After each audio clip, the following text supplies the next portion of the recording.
नमस्कार, आइमा मीडिया में आपका स्वागत है। दुनिया का सबसे बड़ा लोकतंत्र कहलाने वाला मुल्क मौजूदा वक्त में आनी तरफ खींचने के लिए हर संभव कोशिश में लगा हुआ है। सभी पार्टियों के नेता प्रतिद्वंदी पार्टी की आलोचना करने तथा उनके खामियां गिनाने में लगे हैं। इसी कड़ी में राजस्थान चूरू में जनसभा को संबोधित करते हुए देश के प्रधानमंत्री नरेंद्र मोदी ने विरोधियों को चारों तरफ से घेर लिया।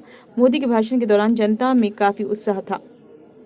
जयघोष के साथ मोदी से सभा स्थल गूंज उठा। मोदी ने अपने शासनकाल 10 साल की उपलब्धि को कमाते हुए कहा कि अभी बहुत कुछ करना बाकी है। 3 तलाक को महत्वपूर्ण कानून करार देते हुए कहा कि मुस्लिम बहनों के लिए यह कानून कारगर साबित हुआ है। लोकसभा का चुनाव होना है, राम मंदिर के बाद कांग्रेस के लिए गोड़ है। उन्होंने कहा कि कांग्रेस ने तो भगवान राम को काल्पनिक बताया था। महिलाओं ने पीएम की सभा में राजस्थानी गीत गाकर उत्साहित दिखाई दी। महिला सशक्तिकरण की नींव मोदी ने रखी है। आधी आबादी के लिए केंद्र सरकार ने हर कार्य में महिलाओं की भागीदारी सुनिश्चित की है। केंद्र महिलाओं को अपने पैरों पर खड़ा रखने और उनके महिलाओं में नेतृत्व क्षमता बढ़ाने के लिए प्रयत्नशील है। लोगों की भीड़ से उत्साहित होकर पीएम मोदी ने देश की सबसे पुरानी पार्टी कांग्रेस को घेरते हुए कहा कि कांग्रेस के शासनकाल में राजस्थान में गैंगस्टर का जमावड़ा था। इसके विपरीत मोदी ने विकसित भारत की नींव तैयार की है। भारत तेजी से विकास कर रहा है। मोदी ने बड़ा हमला करते हुए कहा कि कांग्रेस के कार्यकाल में देश की अर्थव्यवस्था चरमरा गई थी। दुनिया में भारत की साख गिर गई थी। जब तक कांग्रेस सत्ता में रही थी, हमारे जवानों के हाथ बांध कर रखे थे।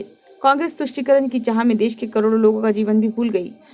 स्वार्थ की रोटियां सेकने वाली कांग्रेस ने देश को दिवालिये की कगार पर लाकर छोड़ दिया। उन्होंने कहा कि कांग्रेस ने तो भगवान राम तक को काल्पनिक बताया था। उसके शासनकाल में करोड़ों लोगों के घर पर छत नहीं थी।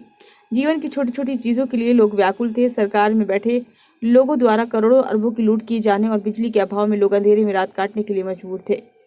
इसके विपरीत बीते 10 साल के शासनकाल में केंद्र की एनडीए सरकार ने ईमानदारी से काम किया। मोदी ने कोरोना काल को याद किया और कहा थी कि भारत बर्बाद हो जाएगा, लेकिन काम की लगन से दुनिया की 5वीं इकोनॉमी वाला देश बन गया है। कांग्रेस घोषणा करती है, लेकिन भाजपा संकल्प पत्र देती है। उस संकल्प पत्र को पूरा किया जाता है। राजस्थान में चुनाव प्रचार के लिए पहुंचे मोदी ने कांग्रेस और विरोधियों को आड़े हाथों लिया। मोदी के भाषण के बाद कांग्रेस पस्त नजर आ रही है। उसके पास मोदी की बातों का कोई जवाब नहीं है। राजस्थान के चूरू की सभा में करोड़ों लोग शामिल हुए।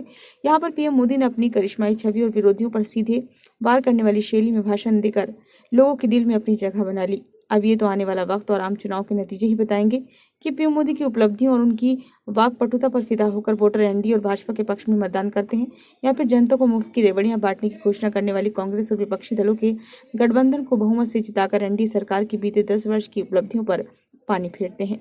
यह वीडियो आपको कैसा लगा? यदि अच्छा लगा हो तो लाइक करें और कमेंट बॉक्स में सुझाव दें। यदि आपने इस चैनल को अभी तक सब्सक्राइब नहीं किया है तो कृपया इसे सब्सक्राइब जरूर कर लें।